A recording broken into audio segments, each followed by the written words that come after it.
今日紹介していくダイビング機材はアクアラングの BC ローグです。過去にね動画で紹介したこともあるんですけれども、この BC はめちゃくちゃ軽いと、ハーネスレス、ここにねプラスチックの樹脂の背当てが通常はこれ見えるかな、こういうのがついてるんですけれども、こんな感じで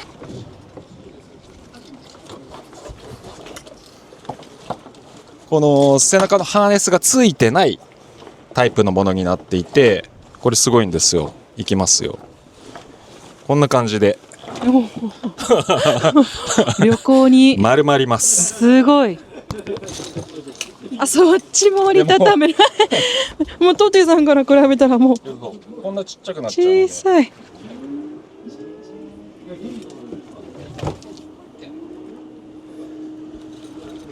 ダイビング機材を持ち運ぶ方はすごく軽くて小さく収納できておすすめの機材となっております。で、僕はね旅行に行くファンダイバーだったらこの BC を買いますと動画で言ってるんですけど、実際に使ったことないので、はい、実際に使ってみて、いろいろとね皆さんにレビューをさせてもらおうかなと思っています。はい、じゃあまず装備品の方を一緒に見ていきましょう。ちょっとカメラ寄ってもらって、まず D リングの数、カメラとかね水中ライトとか指示棒とかつけたりする D リングの数、1、2、3、4、裏側にも5、6個ついてますね。通常4個ぐらいのものが多いんですけれども、6個あればかなり物つけられるかなというところです。タンクベルトは通常の樹脂のタイプのものですね。すごく使いやすいです。で、次は排気バルブは1箇所、2箇所、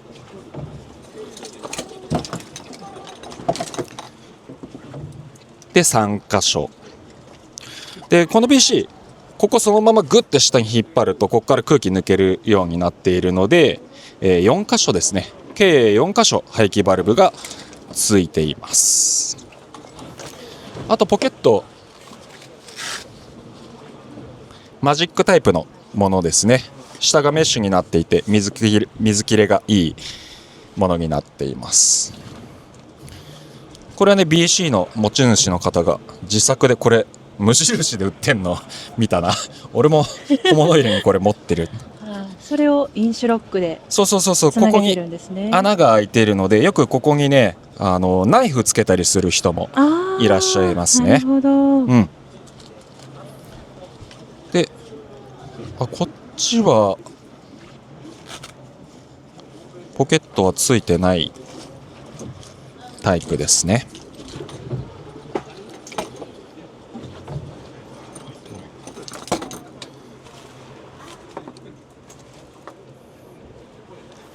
あとはウエイト脱着システムがここについてますと。はい、両側ついてます。後ろにはウエイトを入れるポケットはついてないみたいです。よし、装備品は以上ですね。あとは実際に、着用して水中の使い心地をレビューしていきたいと思います。はい、お願いします。お願いします。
OK です。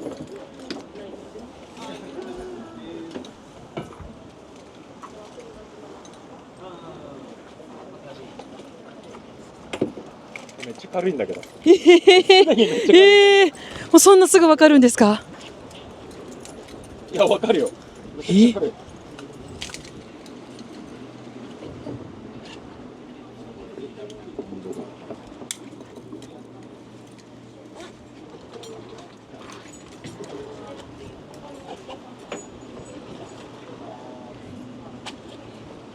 締めやすい。へえ。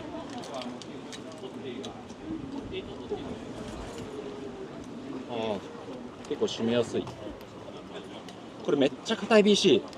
ありますね。はい、ありますあります。これめちゃくちゃへえ。やりやすい。しかもちょっと細めのそう。紐ですね。これはグッドポイント。グッドポイント。ポイント。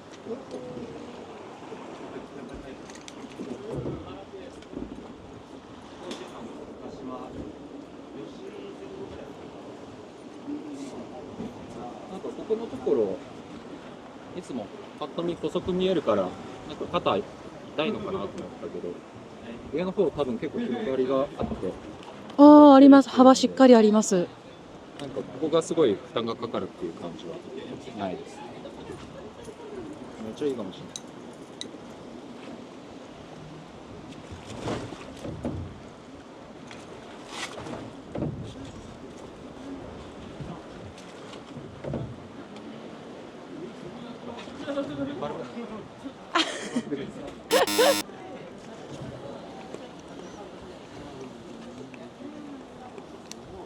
はい、OK です。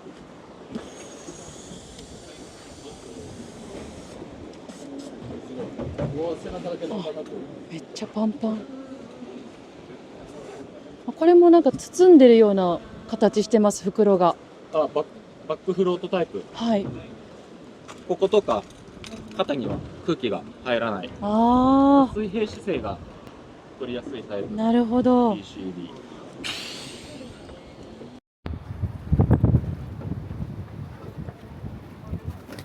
ここ胸のところ。これ高さをいろいろ調整できるようになってる。ああ、すごい。ずらしていけるようになってる。すごい細かくうん。分かれてますね。そう。でこれ締めるともうなんかフィット感がめちゃくちゃすごい。もう無駄に本当に。遊びが本当にないというか、ブレが全くないからフィット感めちゃくちゃいいですね。へえ。すごい。よし、じゃあ行きますか。はい、行きましょ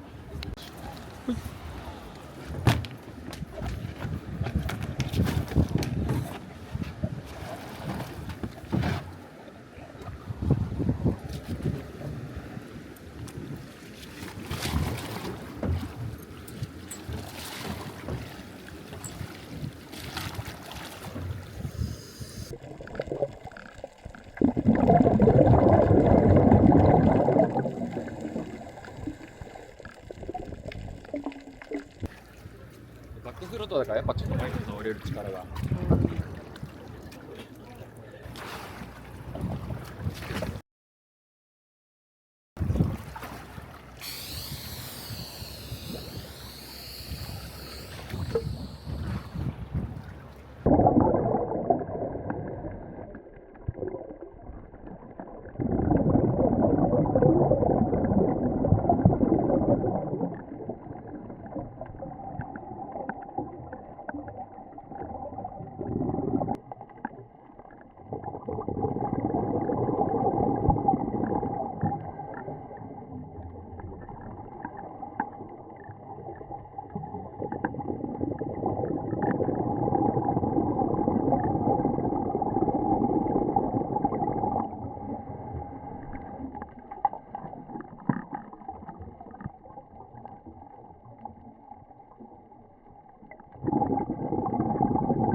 はい、いかがでしたでしょうか。装着した感じね、本当にシンプル is best という感じで、なんかね、すごくシュッとして、スタイリッシュで、いい感じだなと。もちろんね、バックフロートタイプなので、袋が全部後ろにまとまっていて、前はね、ほんとベルトだけという感じなので、見た目も、シンプルでいいんじゃないかなというふうに思います。これは僕の感想です。ここから、レビューに移っていきたいと思います。まず1、脱着のしやすさ。脱着のしやすさっていうのは、例えばこのパッチンが締めやすいか締めづらいか、あとついてるかついてないかとか、あとベルトがね、こうやって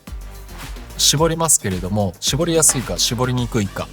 という観点ですね。はい、ここのところ動画にはちょっと映ってなかったんですけれども、結構ここにパッチンついてて、ここのパッチンでワンタッチでベルトを外して、脱げるというパッチン自体はですね、ここの2箇所、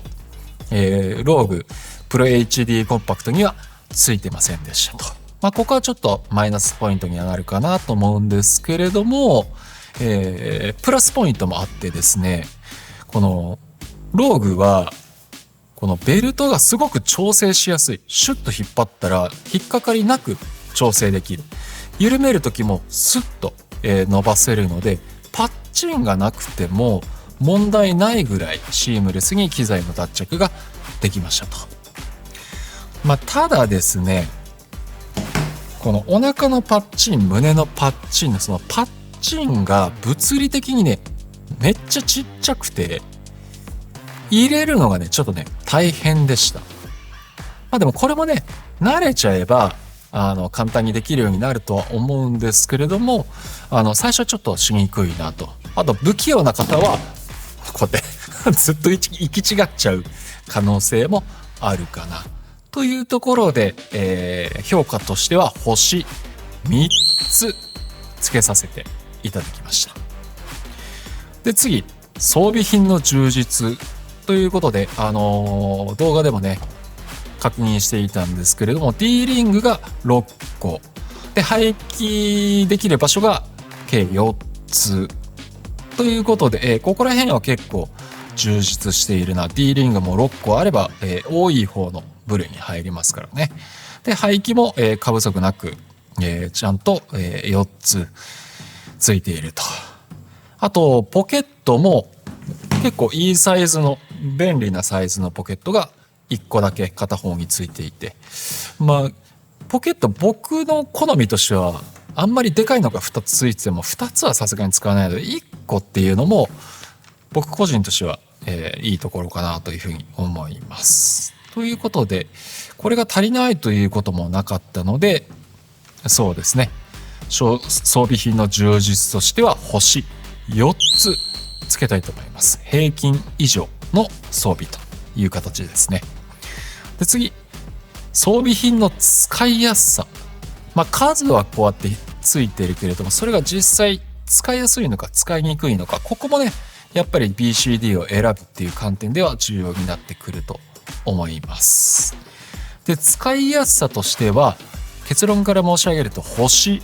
3つです。平均かなというところです。理由としては D リングすごく多くて、いろんなところにいろんなものをつけられてとてもいいんですけれども、物理的にその D リングが小さいんですよ。標準の BCD の2分の1から3分の1ぐらいの大きさ、本当に小さいので、そこにピンポイントにカチッてかけるのが結構ね、難しいです。慣れるまでコツが必要というか、ただ慣れてもですね、物理的に小さいものは小さいので、やっぱり D リングっていうのは大きい方がノールックでかけたり外したりしやすいというのがあるので、そこはちょっとマイナスポイントかなというふうに思います。あとポケットね、とても大きくて使いやすいんですけれども、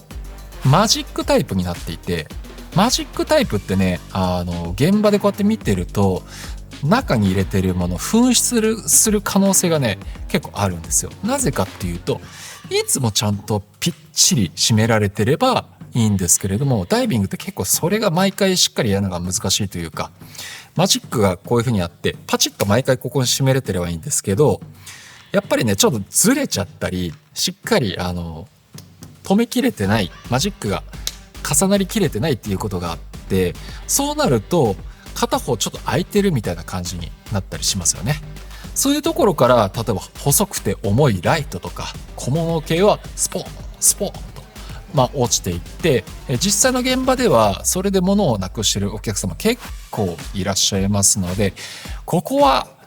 物を入れるっていう観点ではファスナーの方が、ポケットとしてはいいんじゃないかなというところです。ただマジックの利点としては、ビリビリビリビリと取り出しやすくしまいやすいということもあるので、メリットもあればデメリットもあるかなというふうに思います。で、トータル的に言うと星、3つということで、使いやすさとしては普通という感じですね。はい。では次、陸上の持ち運びこれは動画見てもらった通り、文句なく星5つ。こんなに軽い BCD、本当に見たことありません。もう本当にたくさんの機材をお客様たちの僕は日頃から見ていますけれども、ダントツナンバーワンで軽いです。で、さらに、あんなに BCD 畳めますか？パーカーぐらいのサイズですよね。スーツケースの片隅にそっとしまっておけるぐらい、小さく収納できると。ここはね、もうほんと5点満中5点もっとつけたいぐらいなんですけれども、すごくいいなというところで、本当に機材を自分で持ち運びするダイバ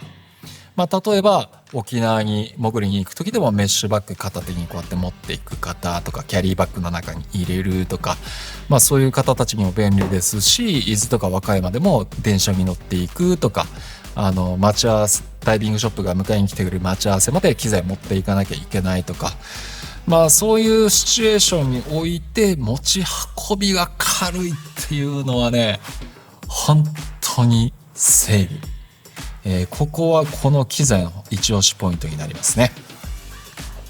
で、次、陸上での着心地。例えばボートダイビングではそんなにね、陸上で長く着てるシーンはないと思うんですけれども、ビーチダイビングの時は BCD を、装着して歩くシチュエーションがね、結構あると思うので、ここも重要な評価項目かなというふうに思っています。で、ここのところは見た目あんな感じで、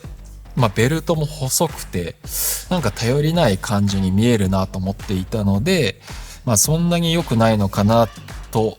勝手に予想していたんですけれども、結論から申し上げますと、星4つ、まさかの4つです。平均点以上。何が良かったかっていうと、一言で言うと、登山用のバックパック、高いやつあるじゃないですか。しっかりしてるやつ。あれにね、そっくり。しっかりここキュッキュッって締めて、お腹のところパチンって止めて、胸のところもパチンって止めたらですね、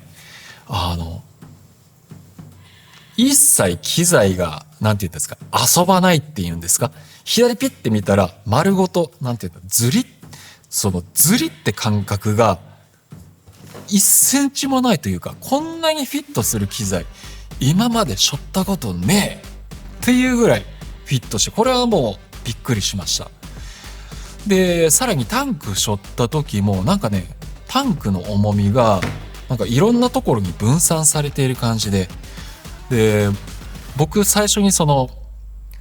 山用のバックパックに似てるって言ったんですけれども、多分ね、力学を参考にしていると思います。あれってすごく優れた、作りをしていて、登山用のガチの人たちは5、60キロとか背負って登山するわけですよ。それが本当にぐらぐら遊んでたり、重みが一点に集中してたら、大変ですよね。僕の予想ではアクアラングさん、あれを参考にして、作られたんじゃないかなというふうに思います。なので本当フィットして遊びがなくて、タンクの重みが分散されていてということなので、陸上ではすごく軽く感じました。で、実際に素材タンクBCD の重み自体も2キロぐらいしかないんですって。普通の BCD の半分以下っていうふうに、言われているということなので、陸上の着心地っていう面では5か4かね、迷ったんですけれども、とはいっても体に設置してる BCD の面積っていうのは物理的に少ないわけじゃないですか。例えばエスプロのスタビライザータイプのジャケットだと本当に設置面積が多いので、体が包まれているような感じがするんですけれども、ああいった感じは得られないかなというところで、星4つというふうにさせてもらっているんですけれども、平均点以上でもう予想を上回る着心地の良さというところですごく良かったなというふうに、これは本当に着てみないとわからないところだったなというふうに感じているので、いい情報かなと思います。で次、水面バランス。待機のしやすさ、実際にねやってみたんですけれども、動画でもあんな感じに、なっていました。やっぱりね、袋をパンパンに膨らますとバックフロートタイプなので、縦長に膨らみますよね。なので、前に倒れるか後ろに倒れるか、この力がかなり強く、働きます。ということで、水面バランスについては星2つ。ちょっと工夫しなきゃいけないですよ。スキルアップしなきゃいけないですよっていう感じですね。ただスキルアップするという前提で考えると、慣れれば本当になんてことないです。ピンポイントでこの角度っていう風にのが分かると何の苦労もなくできるので、スキルアップも考慮、に入れてる人はそんなに水面バランスの悪さっていうのは気にしなくてもいいんじゃないかなというふうに思います。あまりスキルアップを望んでない方、っていうのは単純に着心地が良くてバランスが最初からとてもいいっていうのを望んでる方にとってはちょっと使いにくいかなというふうに、思いました。で次、水中バランス。水中バランスは前後と左右、この2項目で水中でテストをしてきました。でまず前後のバランスについて、通常の BCD は肩口にめっちゃ空気溜まるので上半身ガーッとこういう風に浮いてくるんですよね。で足が下に沈むみたいなバランスになるんですけれども、ここはさすがバックフロートタイプ、しっかりと水平姿勢を保ちやすいという感じになります。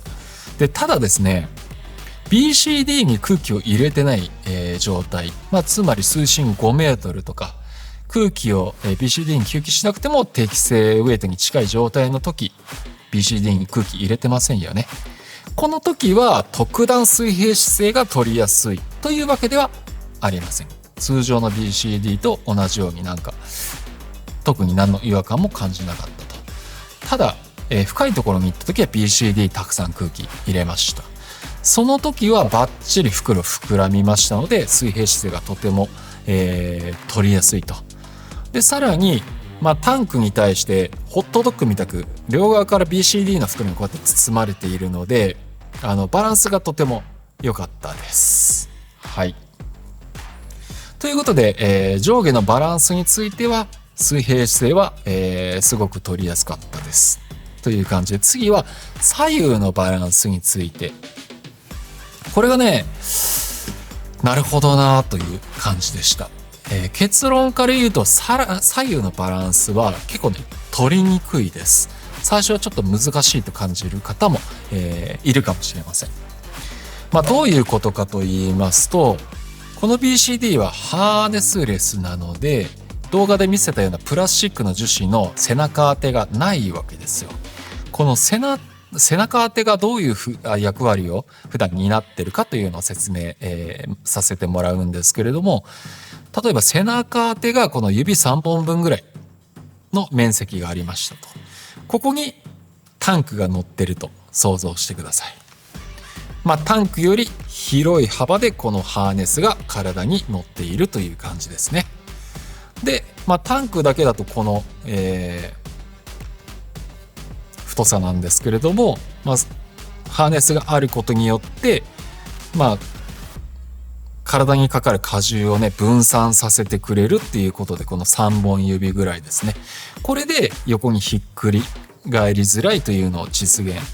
しています。でこの間紹介した僕の BCD なんかはですね、背中のプレートめっちゃくちゃでかいんですよ。肩から肩まであるぐらい。指で例えるなら通常の BCD が3本指だったら僕の BC5 本指分ぐらいプレートでかくあるんですよ。この上にタンクが乗ってるので、もう本当にバランスが崩れようがないというか、体全体にタンクの重みがかかっているので左右にブレることが全然ないという感じなんです。でここでハーネスレス、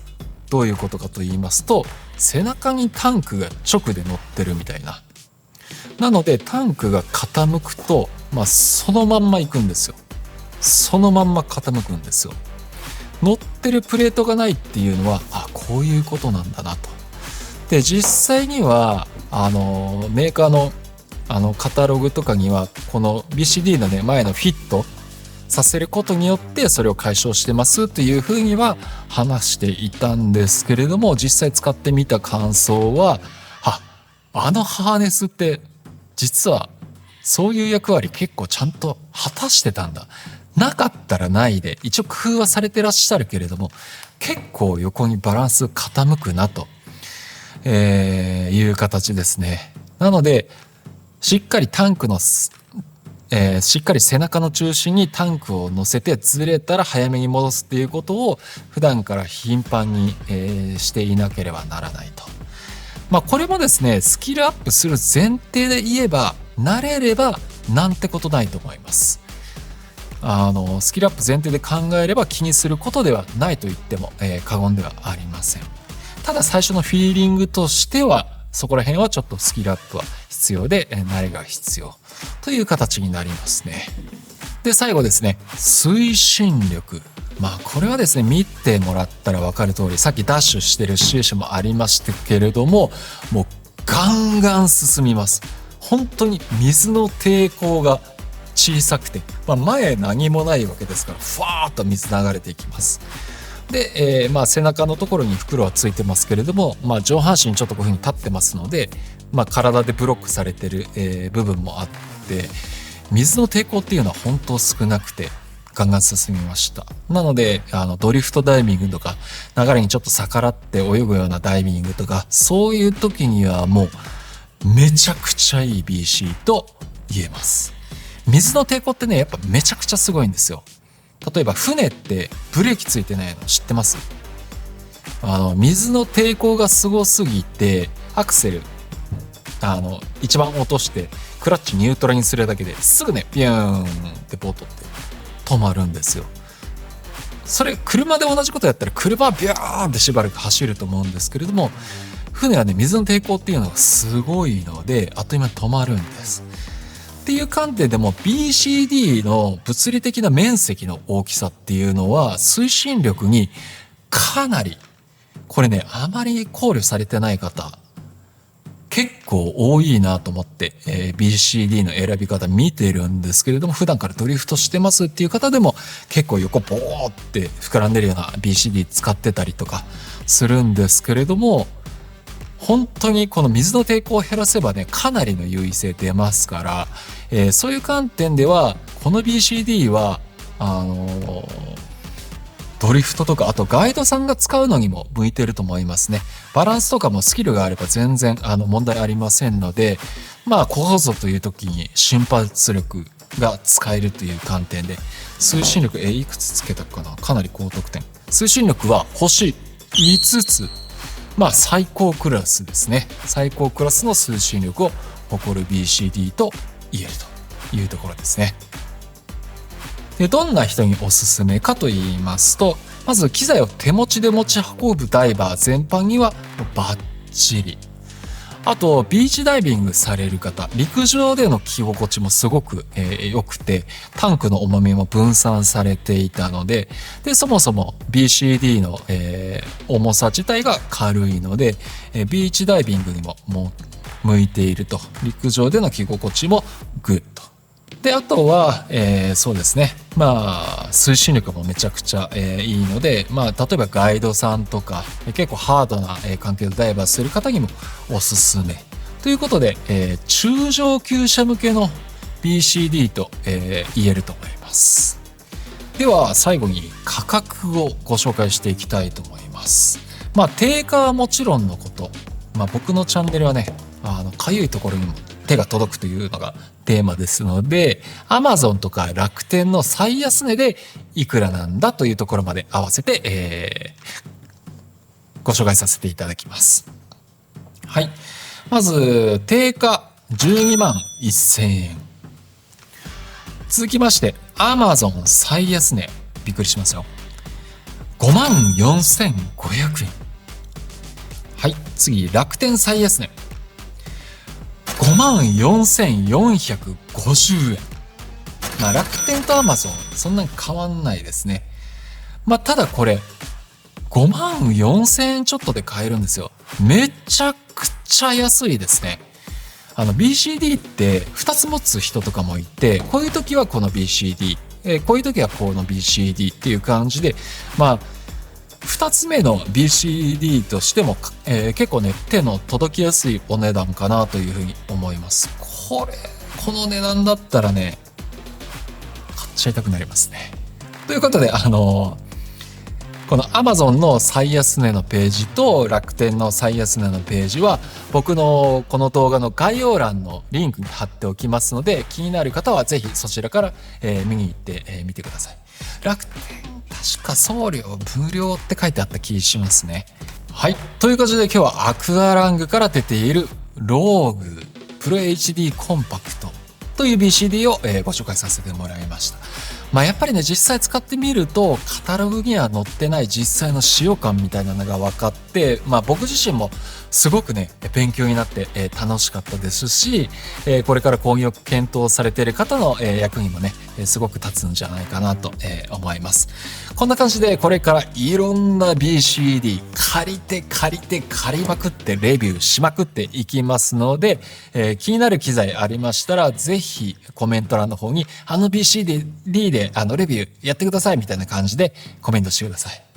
あとビッグホリデーに持ち込みいただいた方はその場で僕が借りて、レビューさせていただきますので、はい、気になる方はぜひ持ってきてください。という感じで、やっぱりね機材はね使う前に買うのは怖いので、その怖さを、皆さんの怖さをちょっと僕が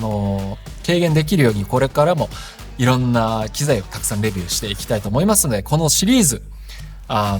視聴回数が多ければどんどん続いていきますので、ぜひ毎回ご視聴していただきたいと思っています。はい、詳しくは、概要欄の方に